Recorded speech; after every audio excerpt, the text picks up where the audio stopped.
ఇవ్వండి, ఇది కింద వేసుకున్నాం దొండపాదు. వేసవిలో వేసాను, జాగ్రత్తగా పెంచాను అనమాట.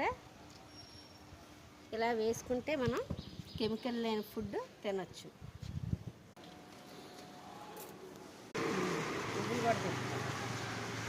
ఇవ్వండి, ఇన్ని వచ్చినాయి మనకి దొండకాయలు.